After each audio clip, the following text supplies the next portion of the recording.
Bueno, hasta acá habíamos visto cómo estábamos ordenando un panorama del Antiguo Testamento, ¿sí? No vamos a leer todos los capítulos del Antiguo Testamento, pero sí vamos a tener un pantallazo de lo que es el Antiguo Testamento. Habíamos visto la vida de Adán y Eva, luego vimos a Set, y por esa línea de descendientes de Set aparece Enoc, luego Noé, luego Sem y luego Abraham, ¿sí?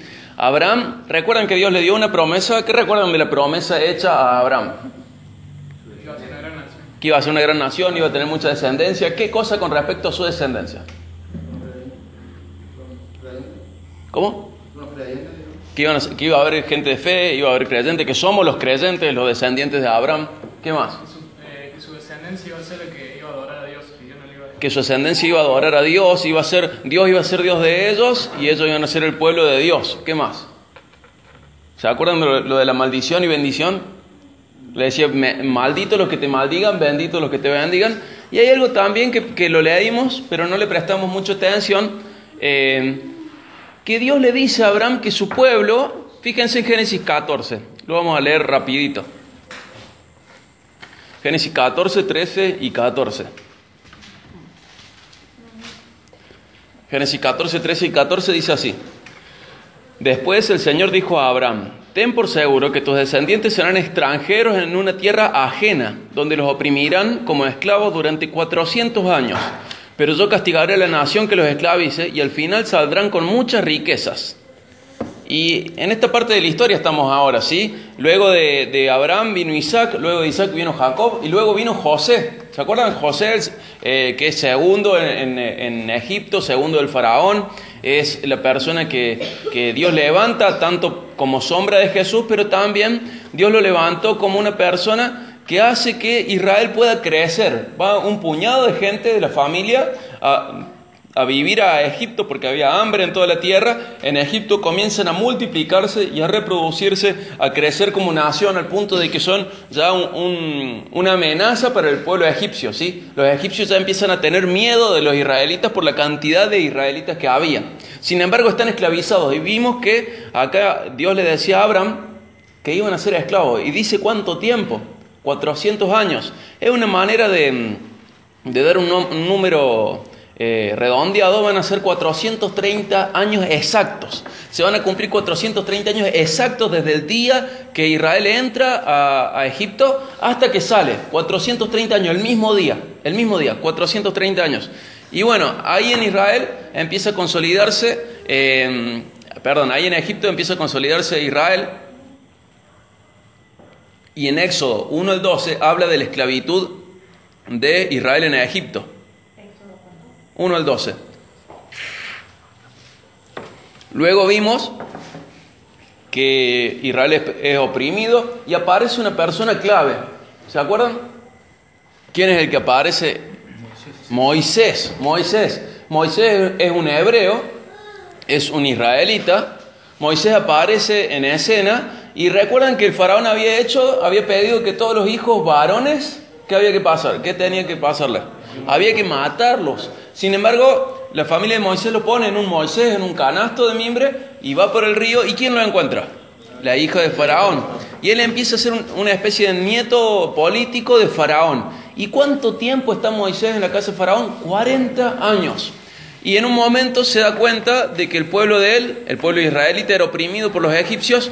Y en un momento hay un egipcio que está abusando de otros israelitas, y Moisés interfiere ahí y mata al egipcio a golpes, y se da cuenta de que otras personas habían descubierto esto. Por eso él huye al desierto. En el desierto iba a casarse, iba a formar una familia, iba a trabajar apacentando las ovejas, y también iba a ser llamado por Dios.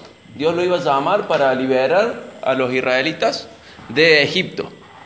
Iba a haber algunas confrontaciones entre Faraón, que es el rey de Egipto, con Moisés, pidiendo la liberación de Israel.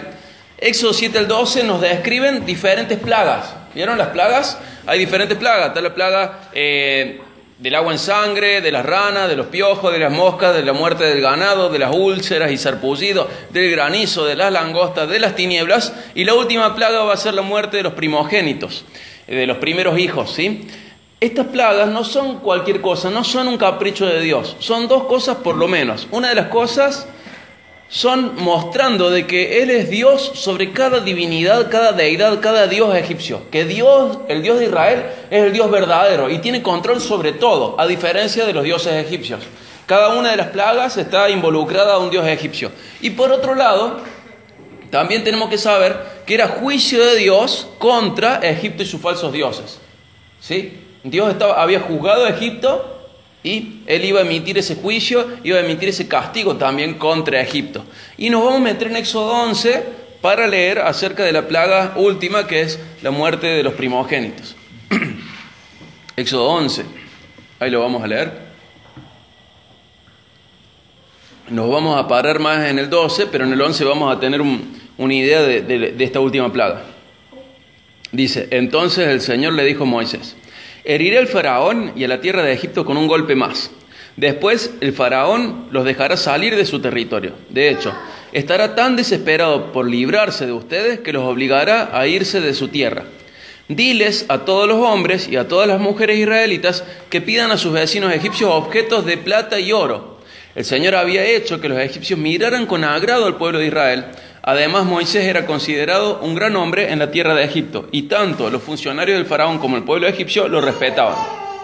El 4 dice así: así que Moisés le dijo al faraón: esto dice el Señor, hoy a la medianoche pasaré por el corazón de Egipto.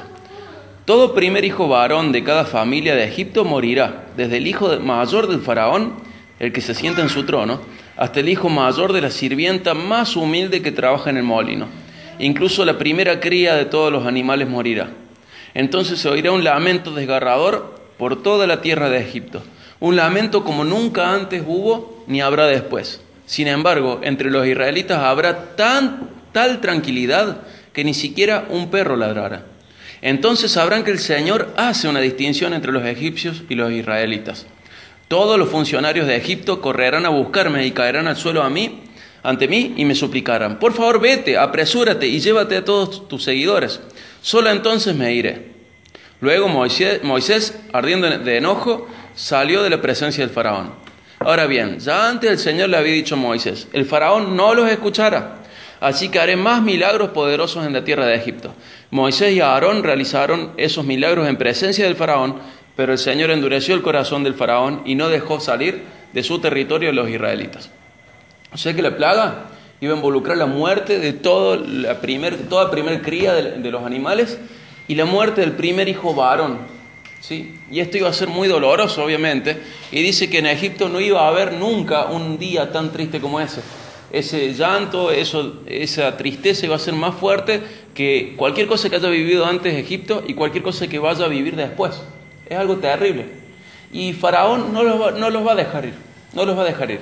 Al mismo tiempo, Dios, a través de su soberanía, hace que los egipcios vean con buenos ojos a los israelitas, ¿vieron? ¿Y qué les iban a dar? Oro y plata. Entonces, ¿recuerdan lo que iba a pasar? Israel llega como un puñado de gente a Egipto y llega sin nada, con hambre. En los tiempos de José se satisfacen, comen, trabajan, se reproducen, son más, y van a salir con oro, con plata, y van a salir 600.000 hombres, más las mujeres, más los niños, más gente de otros pueblos. Un montón de gente, no sabemos cuánta gente, mínimamente 1 millón, pero 600.000 hombres para la guerra, hombres ya formados, ya maduros, 600.000, más los hombres, más los hombres más viejos, más los niños, más las mujeres, más gente de otros pueblos. Y así entramos a Éxodo 12. Éxodo 12, 1 dice: mientras los israelitas todavía estaban en la tierra de Egipto, el Señor dio las siguientes instrucciones a Moisés y a Aarón: a partir de ahora, este mes será el primer mes del año para ustedes. Anuncien a toda la comunidad de Israel que el 10º día de este mes, cada familia deberá seleccionar un cordero o un cabrito para hacer un sacrificio. Un animal por cada casa. Si una familia es demasiado pequeña para comer el animal entero, lo compartirá con una familia vecina. Dividan al animal según el tamaño de cada familia y la cantidad que cada uno pueda comer. El animal seleccionado deberá ser un macho de oveja o de cabra de 1 año y que no tenga ningún defecto.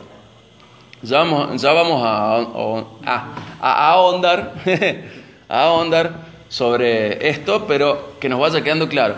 Iba a ser un mes muy importante. Esta fiesta tenía que ser en determinado mes, pero Dios dice que ese mes iba a ser el primero del año para los judíos, para los israelitas. Todavía no había judíos. Para los israelitas, ¿sí? Todavía no estaban definidos como judíos los otros. Pero para los israelitas este iba a ser el primer mes del año.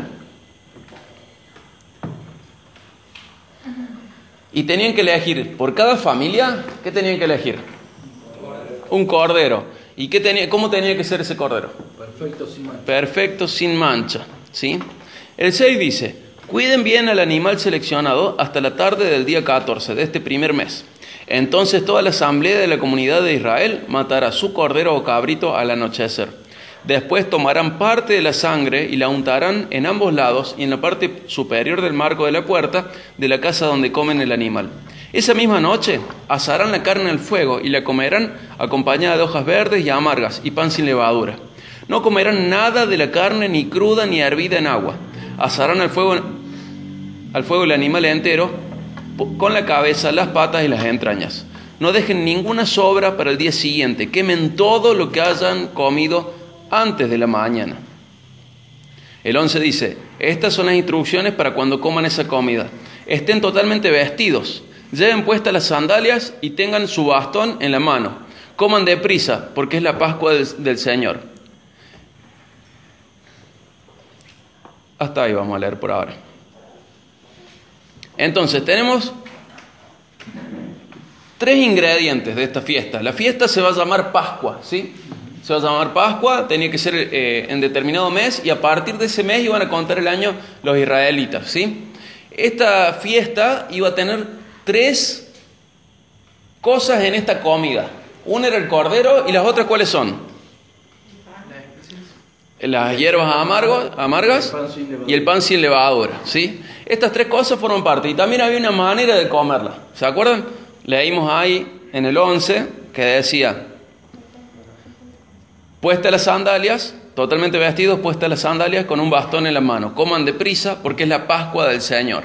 Y vamos a ver estos tres ingredientes y esta manera. Vamos a charlar sobre esto. Los 3 ingredientes que había en esta comida, los 3 componentes de esta comida y la manera en la que se comía la comida. Sin duda que lo más importante y lo más obvio que es de esta comida. El sacrificio de un cordero, que tenía que ser sin mancha, sin defecto por cada familia. Algo muy lindo es saber que si vos eras de una familia muy chica, vos te sumabas a otra familia y la otra familia ponía ese cordero y vos te sumabas a ellos. Nuestro Dios, o el vecino, nuestro Dios, para hacernos ingresar a su familia, puso su cordero, Cristo. De esa manera Él nos involucra con su familia. Es algo hermoso. Porque el Señor nos da su cordero, nos hace partícipe de su familia y de esta celebración que ya vamos a tratar más, que es su Pascua. Cristo es nuestro cordero de Pascua. Voy a leer 4 pasajes. Por ejemplo, Juan 1:29, que dice que Juan el Bautista, cuando lo ve a Jesús, dice, he aquí el cordero del mundo. El cordero que quita el pecado del mundo. ¿Sí? Juan el Bautista dijo eso.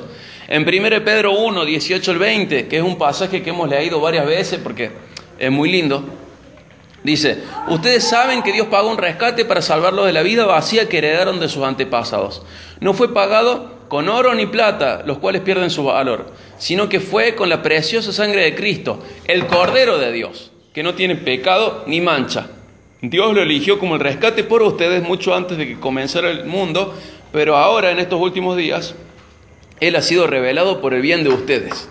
¿Se dan cuenta? Cristo es el Cordero de Dios. Lo hemos tratado otras veces, lo hemos tratado cuando hemos leído el Evangelio a través de Juan, o a través de Lucas, o a través de Mateo, o de Marcos. Lo hemos tratado muchas veces este tema.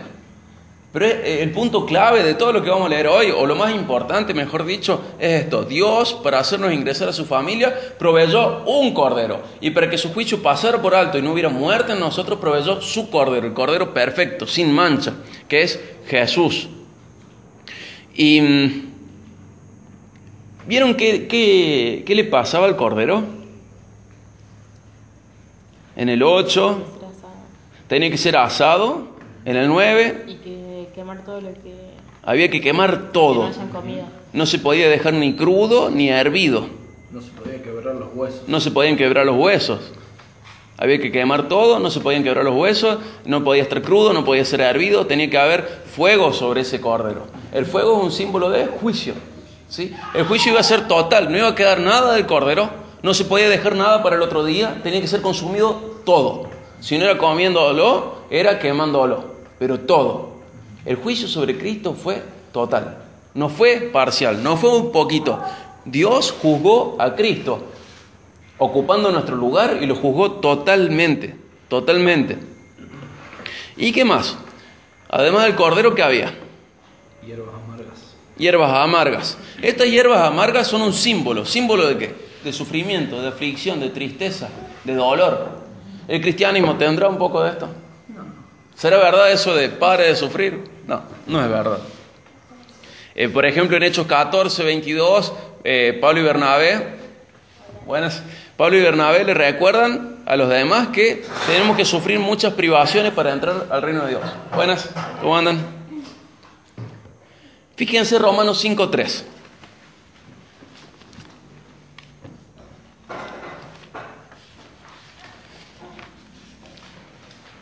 Pablo y Bernabé en Hechos 14, 22 recuerdan que tenemos que entrar mediante privaciones al reino de Dios. No es por obras, pero nuestro camino como cristiano está marcado por algún tipo de sufrimiento. Romanos 5:3 dice: también nos alegramos al enfrentar pruebas y dificultades, porque sabemos que nos ayudan a desarrollar resistencia. Qué difícil, ¿no? No nos alegramos generalmente, porque no vemos el potencial que tiene el sufrimiento. ¿Qué dice que produce el sufrimiento acá? Resistencia. Nos ayuda a hacernos más constantes. Fíjense, de todos modos, Romanos 8:18. Mientras buscan Romanos 8:18, les comento otros pasajes. Según de Corintios 1:4, dice que Dios nos consuela en el medio de esas dificultades para que conozcamos su consuelo y podamos llevarle ese consuelo a otros. Ese consuelo que Dios nos dio, que Dios nos da a nosotros, se lo podemos dar a otros. Entonces ese es un motivo más para que suframos, ¿sí? ¿Cuál es el motivo? Que podamos consolar a otros con el consuelo que Dios nos da. En Santiago 1, 2 y 3 dice: amados hermanos, cuando tengan que enfrentar cualquier tipo de problemas, considérenlo como un tiempo para alegrarse mucho, porque ustedes saben, siempre que se pone a prueba la fe, la constancia tiene una oportunidad para desarrollarse. Fíjense que tanto Santiago como Pablo en Romanos nos dicen que nos alegremos ante los problemas. ¿Por qué? Porque producen constancia, producen resistencia. En 1 Pedro 4, 1 y 2 dice que tenemos que estar listos para sufrir, porque así sufrió Cristo, y que tenemos que seguir sus pasos. En Hebreos 5:8 dice que Jesús aprendió un montón a través del sufrimiento, incluso obediencia. Dice, por lo que sufrió, aprendió a obedecer. Si Jesús tuvo esta escuela del sufrimiento, ¿nosotros sabremos más que Jesús? ¿Necesitaremos menos el sufrimiento que Jesús? Lo necesitamos más porque sabemos menos, porque hemos aprendido menos. Necesitamos el sufrimiento en nuestras vidas. Y tenemos que llegar o buscar esa madurez que entienda el sufrimiento como una oportunidad para desarrollar la constancia. Esto es muy difícil. Para desarrollar la alegría de que Dios está trabajando en uno y producir resistencia. Es muy difícil. Creo que no nos sale ninguno. Pero yo sé que el Señor puede hacer que esto se produzca en nosotros. En Juan 16:33 dice el Señor que confiemos, que vamos a tener sufrimiento en esta vida, pero que Él venció el mundo, ¿sí? Que vamos a tener pruebas y tristezas, pero que Él ha vencido todas esas cosas. Y fíjense Romanos 8:18. Sin embargo, lo que ahora sufrimos no es nada comparado con la gloria que Él nos revelará más adelante. Esto sí me consuela. No es muy fácil que yo esté alegre frente al sufrimiento. Confieso que no es muy fácil para mí pensar, ¡uy, qué bueno! Ahora voy a tener resistencia, voy a tener constancia. No pienso esas cosas. Todavía no maduré lo que necesito madurar. Pero Romanos 8:18 ha sido para mí una fuente de bendición, recordando que ninguna cosa que sufre en esta vida se compara con la gloria que nos espera cuando estamos en Cristo. Entonces eso sí ha sido para mí un motivo de esperanza, una fuente de esperanza. Ha sido palabra de Dios que me ha ayudado siempre mucho. Pero como cristianos tenemos este simbolismo, ¿sí? El Cordero, leyendo la Biblia, leyendo el Antiguo Testamento como cristianos, sabemos que nuestro Cordero es otro, es Cristo. Sabemos que nuestras hierbas amargas son otras, son el sufrimiento y la aflicción, que producen constancia, producen consuelo, podemos ofrecer consuelo a otros, producen esperanza sabiendo que Jesús venció el mundo. ¿Y qué más había en esta cena? Panes sin levadura. Panes sin levadura. ¿Y qué hacen? ¿Qué hace la levadura? Leude la masa. Hace que leude y hace que si el panadero le dé una forma a la masa, el pan tenga otra forma. Y hace dos cosas, básicamente deformar y por otro lado hace las cosas más lentas, ¿verdad? Se cocina más lento si hay levadura. Lleva más tiempo, hay que dejarlo leudar, frena el tiempo. El pecado hace lo mismo en nuestras vidas. Principalmente deforma el plan de Dios para nuestras vidas. El pecado hace eso en nuestras vidas. El pecado deforma lo que Dios quiere de nosotros, lo cambia, lo transforma. El pecado en mi matrimonio va a deformar mi matrimonio. El pecado en un noviazgo va a deformar el noviazgo. El pecado en la paternidad, en la maternidad, en ser hijo o hija, va a deformar esa relación también. El pecado en el trabajo, el pecado en la familia, el pecado en la escuela, el pecado en cualquier ámbito, va a deformar, va a producir algo diferente, con otra forma a lo que Dios quiere. Y también el pecado demora la voluntad de Dios. Entonces este pan sin levadura para nosotros es un símbolo de esto, de algo que es deformado mediante el pecado, nuestra vida, que cambia la forma que Dios diseñó originalmente y también entorpece y hace más lenta la voluntad de Dios para nosotros. Y la Biblia habla varias veces de levadura. Fíjense, por ejemplo, 1 Corintios 5, 7 al 8.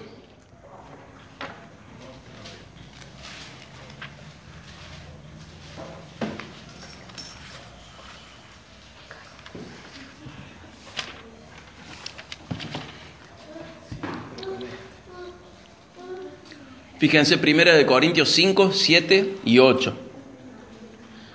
Dios a través de Pablo le dice a la iglesia de los Corintios y a nosotros también. Dice, desháganse de la vieja levadura, quitando a ese perverso entre ustedes. Entonces serán como una nueva masa preparada sin levadura, que es lo que realmente son. Cristo, nuestro Cordero Pascual, significa Cordero de Pascua, ha sido sacrificado por nosotros. Por lo tanto, por eso, celebremos el festival, no con el viejo pan de perversidad y maldad, sino con el nuevo pan. En griego dice no con la levadura vieja, sino con pan sin levadura. Dice no con el viejo pan de perversidad y maldad, sino con el nuevo pan de sinceridad y verdad. ¿Qué dos cosas hay de un lado en la vieja levadura? Perversidad y maldad. Y del otro lado, sin levadura, ¿qué hay? Sinceridad y verdad. Vamos a identificar algunas levaduras en la Biblia. Acá mencionó dos. ¿Cuáles eran? Perversidad y maldad. Y el Señor espera de nosotros sinceridad y verdad. La perversidad de nuestra vida no debe existir más. La maldad de nuestra vida no debe existir más. Nosotros podemos equivocarnos y nos vamos a equivocar mucho. Pero por lo menos con el trato de los demás no debería haber más en nosotros maldad. No debería haber más eso. Nos vamos a equivocar, pero no tiene que haber entre nosotros maldad, ganas de hacerle daño a alguien. No tiene que haber más eso. No puede haber eso. Es una levadura que va a deformar la iglesia. Es una levadura que va a hacer más lento el trabajo de Dios para la iglesia. No tiene que haber estas cosas, tiene que haber lo otro, sinceridad y verdad. En Marcos 8:15, Jesús le dice que se cuiden de la levadura de los fariseos y de Herodes. En Lucas 12:1, Jesús dice que la levadura de los fariseos era la hipocresía, la falsedad de los fariseos. En Gálatas 5:9 habla de que una falsa enseñanza es como un poquito de levadura que impregna toda la masa. Y estaba referido en esto de Gálatas 5:9 a tratar de ganar el favor de Dios a través de obras y rituales. ¿Puedo ganar el favor de Dios a través de mis obras? No. ¿Quién ganó el favor de Dios? Cristo. La única vida que complació al Padre fue la de Jesús. Y eso es parte de la grandeza del Evangelio y de lo maravilloso del Evangelio y de lo difícil de aceptar del Evangelio. Es gratis la salvación. Cristo tomó nuestro lugar. Cristo hizo todo para nosotros y por nosotros. Cristo lo hizo para agradar al Padre, y agradando al Padre nos imputa su rectitud, su justicia, su entereza moral y espiritual.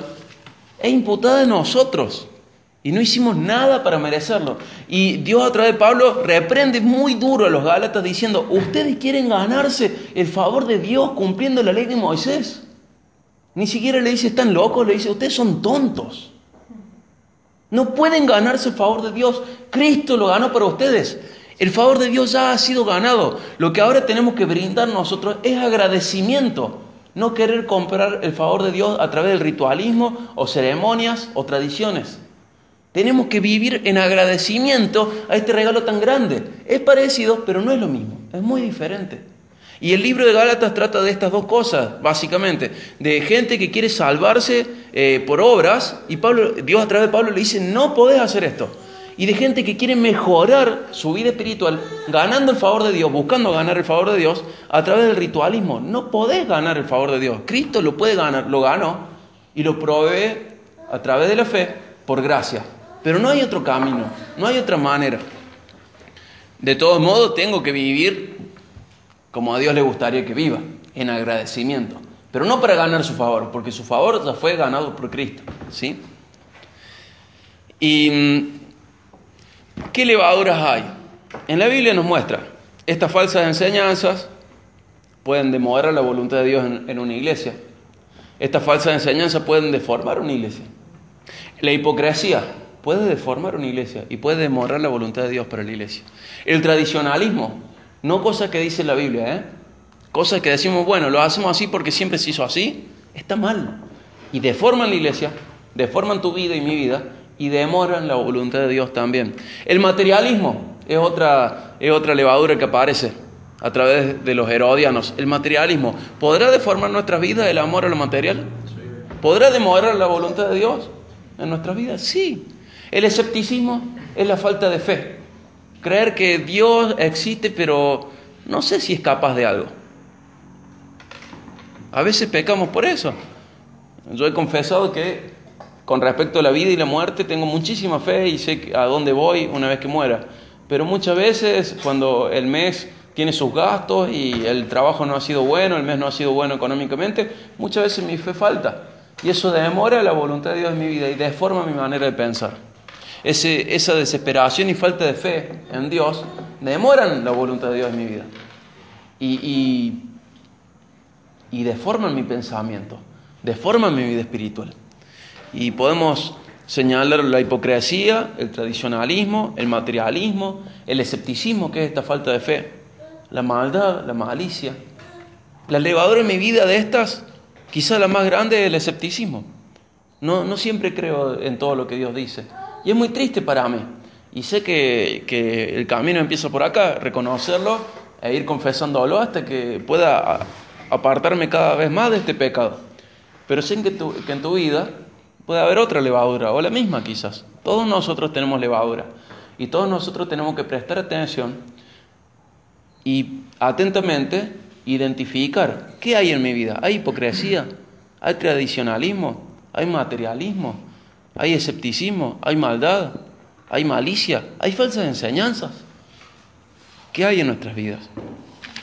Y bueno, además del cordero, las hierbas amargas y los panes sin levadura, había una manera de comerlo. Recuerdan, en el versículo 11 nos dice cómo tenemos que comer esta Pascua. Dice en el 11: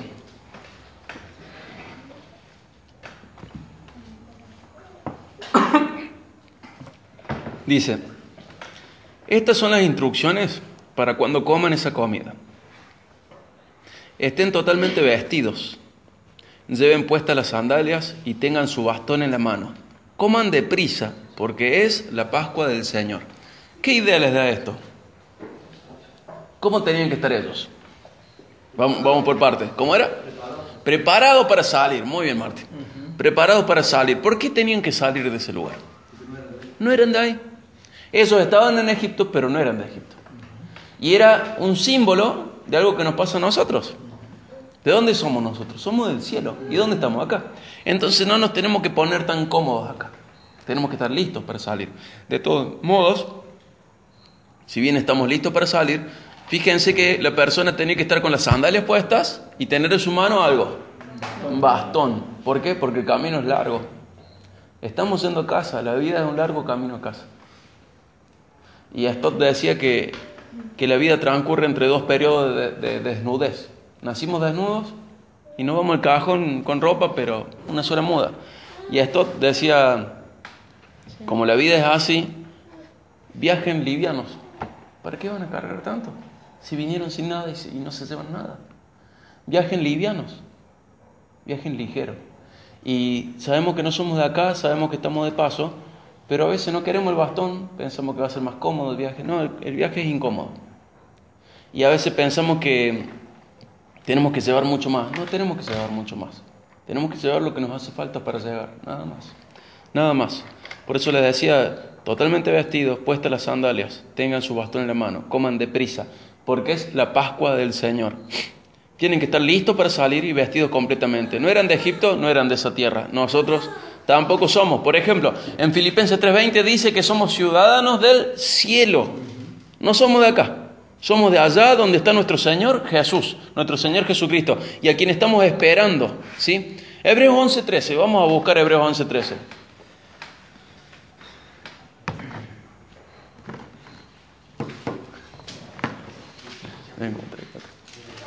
Hebreos 11:13. Hebreos 11 es hermoso. Habla de varias personas que hemos visto, que son protagonistas de las historias que hemos leído hasta acá. Habla de los que hemos leído, ¿sí? Y Hebreos 11:13 dice, todas estas personas murieron, aún creyendo lo que Dios les había prometido. Y aunque no recibieron lo prometido, lo vieron desde lejos y lo aceptaron con gusto. Coincidieron que eran extranjeros y nómadas aquí en este mundo. ¿Qué eran ellos? Extranjeros y nómadas. Y ellos confiaban en una promesa, confiaban en la promesa de Dios, confiaban en algo que ellos veían de lejos. Y nosotros no lo hemos visto de lejos, lo hemos visto de cerca. Vive en nosotros eso. A Cristo y su Evangelio. Cristo vive en nosotros. Su Evangelio es el que nos ha salvado. Cristo a través del Evangelio nos ha salvado. Y eso nos tiene que llevar a pensar como ellos, que somos extranjeros y nómadas en esta tierra. No somos de acá, estamos de paso. Este no es nuestro lugar, esta no es nuestra casa. Tenemos que preocuparnos más por las cosas de nuestra casa, por las cosas del cielo, por la vida espiritual, por llevar a otros con nosotros. Nuestra casa está allá, nuestro Padre está allá. Lo que necesitamos y lo que deseamos y lo que más queremos y todo lo bueno está allá. Y no tenemos que preocuparnos tanto ni pensar que no somos extranjeros. Somos extranjeros, no somos de acá. Somos nómadas, estamos de paso, no somos de acá. En Efesios 6, 10 al 18, está un pasaje muy conocido que es la armadura del cristiano. Lo voy a tocar así nomás, ¿sí? Estaría bueno, seguramente más adelante vamos a hacer un estudio con más profundidad de esto. Pero así como los israelitas se les pedía que coman deprisa, que lleven las sandalias, que estén totalmente vestidos y tengan su bastón en la mano, nosotros tenemos que también saber que estamos de paso, tenemos que estar listos para salir, tenés que hacer cuentas con Dios todos los días, porque quizá hoy puede ser tu éxodo al cielo, hoy mismo, en un ratito, hoy podría ser tu éxodo al cielo. ¿Estás listo? ¿Tenés el bastón tirado? ¿Estás vestido? ¿Vestido de quién tenés que estar? De Cristo. ¿Estás vestido de Cristo o estás vestido de vos y yo estoy vestido de mí? ¿Estás vestido de Cristo? Porque el Señor viene y tu éxodo puede ser hoy. Sea porque Él venga o porque nosotros vayamos a Él. Tu éxodo puede ser hoy. Y esto también de estar vestido, lo más importante es estar vestido de Cristo, que lo hemos visto cuando vimos Génesis 3, ¿sí? Cómo teníamos que estar vestidos de Cristo. Pero hoy les comparto este pedazo de las Escrituras chiquito de Efesios 10 al 18, que hablan de la armadura del creyente. Y Efesios 6, 10 al 18 dice así, una palabra final, sean fuertes en el Señor y en su gran poder. Pónganse toda la armadura de Dios para poder mantenerse firmes contra todas las estrategias del diablo. Pues no luchamos contra enemigos de carne y hueso, sino contra gobernantes malignos y autoridades del mundo invisible, contra fuerzas poderosas de este mundo tenebroso y contra espíritus malignos de los lugares celestiales. Por lo tanto, pónganse todas las piezas de la armadura de Dios, para poder resistir al enemigo en el tiempo del mal. Así, después de la batalla, todavía seguirán de pie firmes. Defiendan su posición, poniéndose el cinturón de la verdad y la coraza de la justicia de Dios. Pónganse como calzado la paz que proviene de la buena noticia, a fin de estar completamente preparados. Además de todo eso, levanten el escudo de la fe para detener las flechas encendidas del diablo. Pónganse todo eso, levanten el escudo de la fe. Me comí un renglón. Pónganse la salvación como casco y tomen la espada del Espíritu, la cual es la palabra de Dios. Oren en el Espíritu en todo momento y en toda ocasión. Manténganse alerta y sean persistentes en sus oraciones por todos los creyentes en todas las partes. Pero fíjense, una armadura completa nos tiene que vestir a nosotros también. Dice, el cinturón de la verdad, la coraza de la justicia, la paz como calzado que proviene de la buena noticia. ¿Cuál es la buena noticia? El Evangelio. El escudo de la fe, la espada del Espíritu. ¿Cuál es la espada del Espíritu? La palabra de Dios. Y la salvación como un casco. Son cosas en las que nosotros tenemos que crecer en conocimiento y en práctica, ¿sí? Y fíjense, volvemos a Éxodo 12.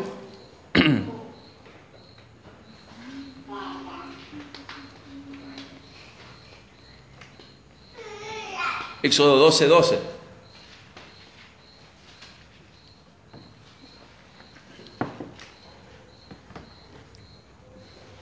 Dice así: esa noche pasaré por la tierra de Egipto y heriré de muerte a todo primer hijo varón y a la primera cría macho de los animales en la tierra de Egipto. Ejecutaré juicio contra todos los dioses de Egipto, porque yo soy el Señor. Pero la sangre sobre los marcos de las puertas servirá de señal para indicar las casas donde ustedes estén. Cuando yo vea la sangre, pasaré de largo. Esa plaga de muerte no los tocará a ustedes cuando yo hiera la tierra de Egipto. ¿Símbolo de qué es esto? De redención. ¿Cuál es la señal para que Dios pase de largo? La sangre. ¿Cuál sangre tiene que estar sobre nosotros para que no nos caiga el castigo de Dios? La de Cristo. Es importantísimo. Pascua significa pesaje, mejor dicho, significa salto, o da la idea de pasar por alto o pasar de largo. ¿Por qué? Porque Dios iba a herir a Egipto, iba a matar a todos los primeros hijos varones de animales y de hombres, y el que no tuviera en su dintel, en su marco de la puerta, la sangre del cordero que habían comido, iba a tener en su familia un hijo muerto. Excepto las familias en las cuales había sangre de este cordero que había sido sacrificado. Si no había sangre, ¿qué había? Muerte. Si no hay Cristo en tu vida, si no hay evangelio, si no estás confiando en la sangre de Cristo, en Cristo y su obra, hay muerte para vos. No hay salvación. Si tu vida no está marcada por la sangre de Cristo, cuando venga Dios, hay muerte, hay juicio. Y no es un juicio malo, no es una ira injusta, todo lo contrario, es una ira justa por tus ofensas, por mis ofensas contra Dios. Pero si estamos en Cristo, su sangre nos guarda y Dios pasa por alto ese juicio con respecto a nosotros. Lo descargó en Cristo, pero con nosotros lo pasa por alto, ¿sí? Así como esa noche el ángel de la muerte pasó, la muerte misma pasó, Dios mismo pasa llevando muerte. Pero excepto en los lugares donde estaba esta sangre, de la misma manera el día del juicio llega y el que no está bajo Cristo, bajo la sangre de Cristo, el que no fue comprado por la sangre de Cristo, recibe muerte, porque la paga del pecado es muerte.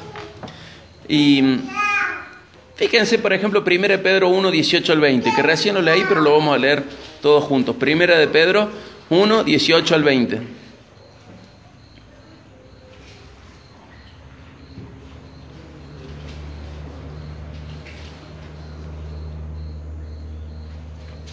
(1, 18 al 20). Dice: pues ustedes saben que Dios pagó un rescate para salvarlos de la vida vacía que heredaron de sus antepasados. No fue pagado con oro ni plata, los cuales pierden su valor, sino que fue con la preciosa sangre de Cristo, el Cordero de Dios, que no tiene pecado ni mancha. Dios lo eligió como el rescate por ustedes mucho antes de que comenzara el mundo, pero ahora en estos últimos días Él ha sido revelado por el bien de ustedes, por el bien nuestro. Desde la primera iglesia hasta esta, Cristo ha sido revelado por nuestro bien. Y la sangre de Cristo es la que hace que el juicio de Dios pase de largo, pase por alto, salte, ¿sí? Dios ofreció a su Cordero para hacernos ingresar a su familia y librarnos de su juicio. Dios trajo el Cordero. Qué difícil hubiera sido conseguir entre nosotros un Cordero tan bueno. Imposible. Dios trajo su Cordero. Y ese Cordero es su Hijo. Y Él lo entregó a favor nuestro. Él lo entregó a favor nuestro. Él trajo el Cordero para poder hacernos hijos suyos, para llamarnos hijos suyos, para meternos en su familia. Ese es el punto clave, el más importante de hoy. Dios ha provisto el Cordero que me deja ingresar a su familia. Dios me ha hecho parte de su familia a través de su Cordero. Dios ha pasado por alto el juicio sobre mi vida, por la sangre de su Cordero, con la que fui comprado. Y antes de terminar les quiero comentar algo. Éxodo 12, 23 habla un poquito de lo que estamos hablando. Éxodo 12, 23 dice: pues el Señor pasará por la región para herir de muerte a los egipcios, pero cuando Él vea la sangre en la parte superior y en ambos lados del marco de la puerta, el Señor pasará a esa casa de largo. No permitirá que su ángel de la muerte entre en las casas de ustedes y los hiera de muerte. Y vemos la primera Pascua. La Pascua la seguimos celebrando. Y nosotros como cristianos la celebramos con más ganas, porque no estamos celebrando la salida de Egipto, estamos celebrando la salida del pecado nosotros. Y no la celebramos solo cuando celebramos como nación, celebramos Pascua. Celebramos todos los días. O sea, vamos a participar de la Santa Cena, pero ya a su momento lo vamos a hacer, pero esa es nuestra Pascua también, es un símbolo de la Pascua, mejor dicho. Pero nuestro Cordero ha sido sacrificado una vez y para siempre, para que por Dios, para que nosotros podamos ser parte de su familia y para que su juicio pase por alto de nosotros. Pero fíjense el 37, qué interesante.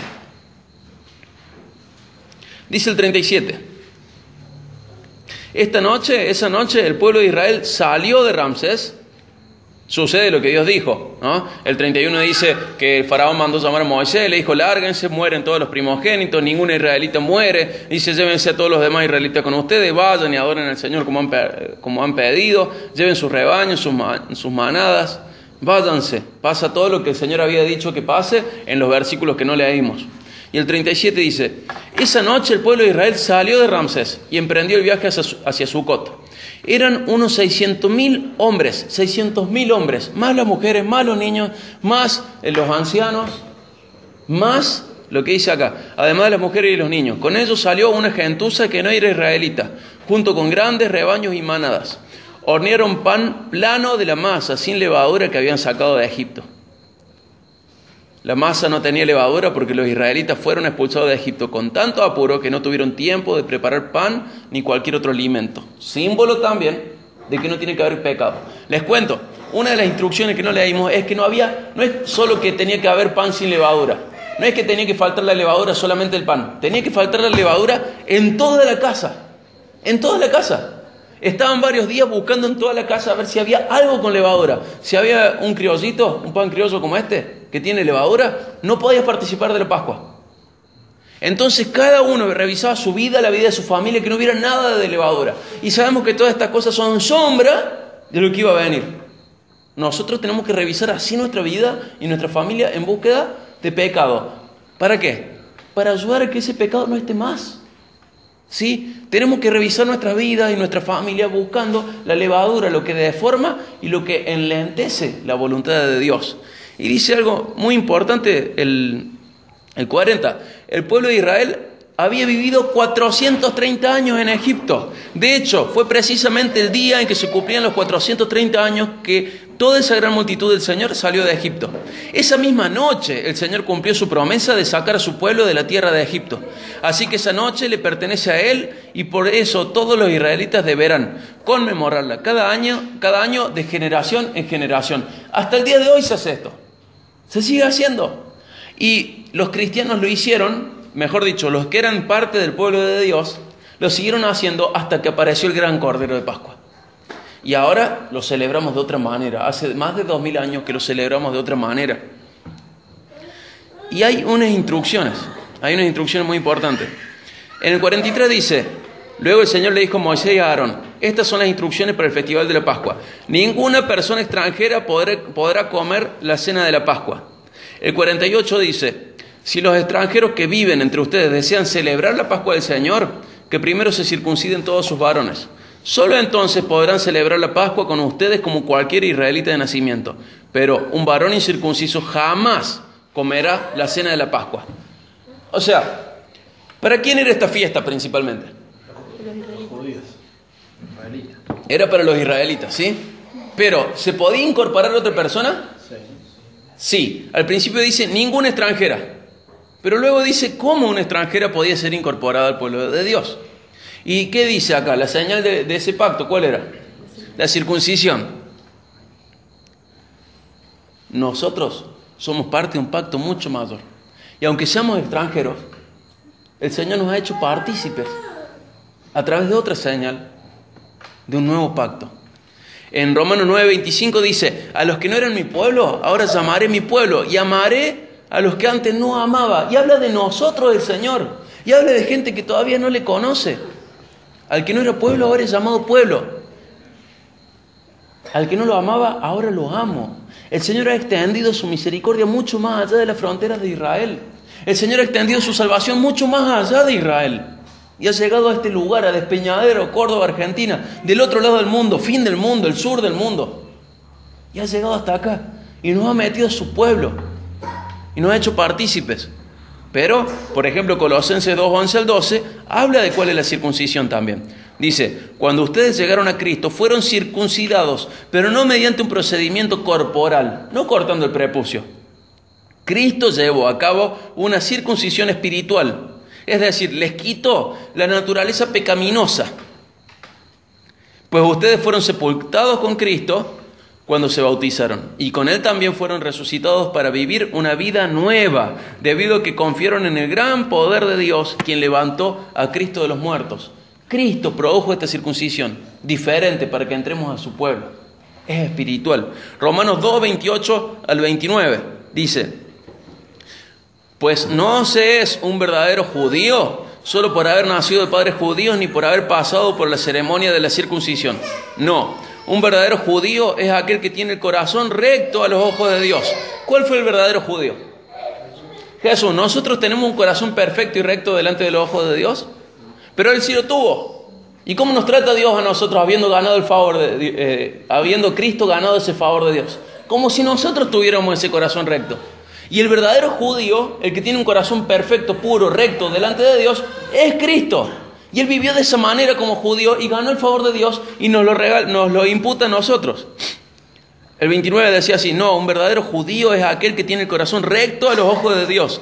La verdadera circuncisión no consiste meramente en obedecer la letra de la ley de Moisés, ¿no? Sino que es un cambio en el corazón producido por el Espíritu Santo. Y una persona con un corazón transformado busca la aprobación de Dios y no de la gente.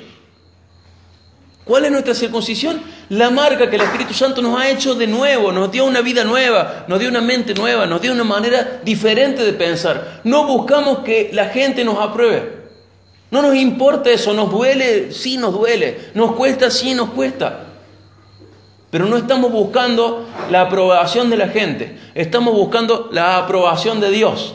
Y Cristo, quien ganó esa aprobación, ha hecho que nosotros podamos caminar hacia esa aprobación. No va a ser perfecta como la de Cristo en el sentido práctico, pero sí podemos caminar en ella cada día mejor y seguir madurando para cada día disfrutar más de la aprobación de Dios. Dios usa todo. Hay gente que se consuela en ser usado por Dios y no es la gran cosa. Dios usa a todo, incluso al diablo. El tema es que Dios te apruebe. Solamente en Cristo hay aprobación. Y de todos modos, en agradecimiento tenés que caminar y mejorar en aprobación. Si vos no agradeces el Evangelio con tu vida, es porque no entendés el Evangelio. Es porque no te interesa lo que Dios hizo. Y si no te interesa lo que Dios hizo, obviamente no tenés noción ni conciencia de lo valioso que ha sido y de lo importante que es. Entonces tu manera de vivir muestra si realmente le crees a Dios, más allá de que creas en Dios.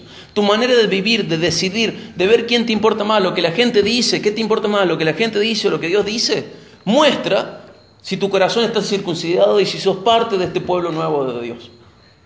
Si te importa más la gente, si te importa más las cosas como las dice el mundo, si te importa más otras cosas, es porque no estás circuncidado espiritualmente, es porque no tenés la marca de Dios en tu vida. El mismo Espíritu Santo es quien te marca para vivir como Él quiere que vivas. Si no hay eso en tu vida, es porque no sos del pueblo. No sos del pueblo. Por más que vieron que Israel sale y van un montón de gentuzas, dice esta traducción. La otra traducción, el Reina Valera de 1960, dice gentes, otros pueblos. Sos de esos, pero no sos parte del pueblo de Dios.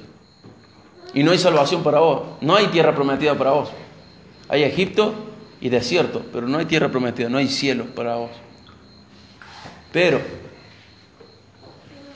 si tu corazón está inclinado hacia las cosas que Dios odia, si tu corazón no cree en lo que Dios pide, no cree que Dios merece lo que Él pide, lo que le exige, Él merece lo que le exige. Si tu corazón no tiene en cuenta estas cosas, todavía tenés una oportunidad hoy de reconocer hacia dónde vas, y por más que estés entre el pueblo de Dios, reconocer si sos parte del pueblo de Dios espiritualmente o no. Simplemente te sentás al lado del pueblo de Dios. ¿Sos o no sos? ¿Tu corazón está circuncidado? ¿Está tu corazón transformado buscando la aprobación de Dios y no la de la gente? Y dentro de gente puede ser vos mismo, que vos mismo te apruebes, porque vos también sos gente. Pero tenés que buscar la aprobación de Dios, no la tuya ni la de las personas. Y lo último que les quiero leer, 2 pasajes más les quiero leer. Vamos a leerlos en 1 Tesalonicenses 5, 9 al 10. Es un pasaje que me gusta mucho, que lo he mencionado muchísimo. 1 Tesalonicenses 5, 9 y 10.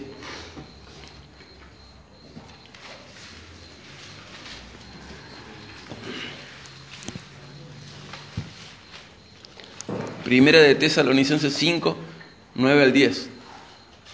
Dice: pues Dios escogió salvarnos por medio de nuestro Señor Jesucristo y no derramar su enojo sobre nosotros. Cristo murió por nosotros para que estemos vivos o muertos. Cuando regrese, podamos vivir con Él para siempre. A mí me hace temblar, me estremece esto de que Dios no va a derramar su enojo sobre nosotros. Otra traducción dice que no somos objeto de su ira, que Dios no va a tener ira sobre nosotros. Porque ¿dónde cayó esa ira que nosotros merecíamos? En nuestro Cordero. Ese Cordero que fue quemado, que fue despedazado en Éxodo, era la sombra y el símbolo de Cristo despedazado, molido por nosotros y molido por Dios, desamparado del Padre para que nosotros seamos amparados, con el Padre enojado contra el pecado que cargaba Jesús, el tuyo y el mío, para que ese enojo caiga ahí y no caiga sobre nosotros. Ese Cordero molido esa noche al salir de Egipto era símbolo y señal, sombra de nuestro Cordero. Dios eligió salvarnos por medio de Jesucristo. Dios eligió cambiar nuestro destino espiritual, nuestro destino eterno, y dice que vamos a poder vivir con Él para siempre. Y fíjense Apocalipsis 5, 12 y 13.